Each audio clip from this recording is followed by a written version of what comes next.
Good morning KS family আরেকটা নতুন ভিডিওতে তোমাদের সকলকে স্বাগতম জানাই। তোমরা যারা যেখান থেকে আমার এই ভিডিওটা দেখছো, আশা করছি তোমরা সবাই ভালো আছো এবং তোমাদের আশীর্বাদ ও ভালোবাসায় আমিও ভালো আছি। আর আমার এই ভিডিওটা কেউ স্কিপ না করে সঙ্গে থাকার অনুরোধ করছি। চলো বন্ধুরা, আজকে পুজো বাড়িতে আমি চলে গেছি। তো আমি গেছিলাম আজকে একটা পুজো বাড়িতে, আমার দিদির বাড়িতে। তো দিদি বন্ধু যাই বলো, ওর বাড়িতে গেছিলাম পুজোতে। হ্যাঁ, আমাদের পরিচয়ে 1 মাস হয়েছে, তাতেই ও আমাকে অনেকটা আপন করে নিয়েছে। এই যে তার দিদি আর এই যে ভাই। তো চলো বন্ধুরা, আমার সাথে থাকো তোমরা। তো দেখো, আমি গেছি ওই বাড়িতে, যা সম্মান আমাকে দিয়েছে ও, তো বলার কিছু নেই যে ও কি অত বড় সম্মান আমাকে দিয়েছে। 1 মাসের পরিচয়েতে যা সম্মান দিয়েছে ও, মানে বলার ভাষা নেই। আজকে আমি এমন বড় কোনো মানুষও না যে সম্মান পাওয়ার মতন।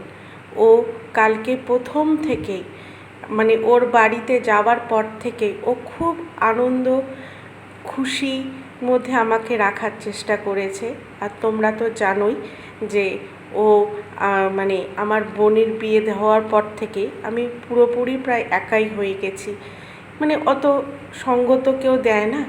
তো ও কোন থেকে জানি না, কোথা থেকে এসে আমাকে একদম যে পুরো জড়িয়ে নিয়েছে ওর সাথে, মানে আমি বুঝতেই পারছি না। হ্যাঁ, ও প্রায় একদম ও আমাকে মানে নিজের দিদির মতন আগলে রাখছে। বলছে তুই এটা করবি না, ওটা করবি না, এটা তোর ভালো জিনিস না। হ্যাঁ, সব সময় ভালো জ্ঞান দিচ্ছে, মানে ভালো সব কিছুই ওর ভালো। তো ওর বাড়ির কালী পুজোতে আমাকে 1 মাস আগের থেকেই বলেছে, আজকে এই দিনে তোর পুজো আছে, আমি পুজো করব, তোকে যাওয়া চাই। তো চলো বন্ধুরা দেখো। আর একটা মনে হচ্ছে বিয়ে বাড়ি, এত আয়োজন করেছে যে পুজো বাড়ির মনেই হচ্ছে না, মনে হচ্ছে একটা বিয়ে বাড়ি। হ্যাঁ, তো চলো দেখো বন্ধুরা। তো ওর মেয়েরও বিয়ে, নভেম্বরে বিয়ে। তো ওখানেও ওর যেতে বলেছে আবার। যাই হোক, তো চলে আসলাম ঠাকুর নিয়ে, আমরা মাকে নিয়ে ওর বাড়ির কাছাকাছি। তো যাই হোক, পুজোতে বসবে, আমি তো সময় দিতে পারবো না, কেন আমার বাড়িতে অসুস্থ পেশেন্টরা আছে। তো মাকে নামিয়েই আমি সঙ্গে সঙ্গেই বাড়িতে চলে আসবো। পরের দিন যাব প্রসাদ খেতে। তো চলো বন্ধুরা, আমার সাথে থেকো। তো চলো, পরের দিন সকালবেলায় রেডি ফেডি হয়ে 11টার সময় আমি আবার যাচ্ছি ওর বাড়িতে। না গেলে তো একদম ফোন করে করে মেরে ফেলবে যে তুই আসলি না, তুই আসলি না। তাও 2-3 বার ফোন হয়ে গেছে যে আসবি না, তুই কখন আসবি।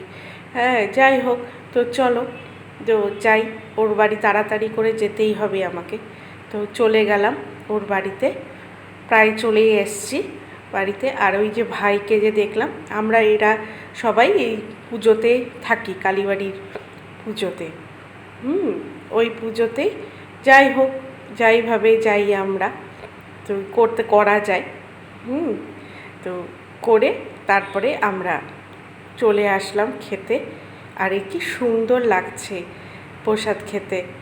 এসে দেখো মায়ের মূর্তিটা অদ্ভুত লাগছে, অদ্ভুত অদ্ভুত, মানে এত সুন্দর লাগছে।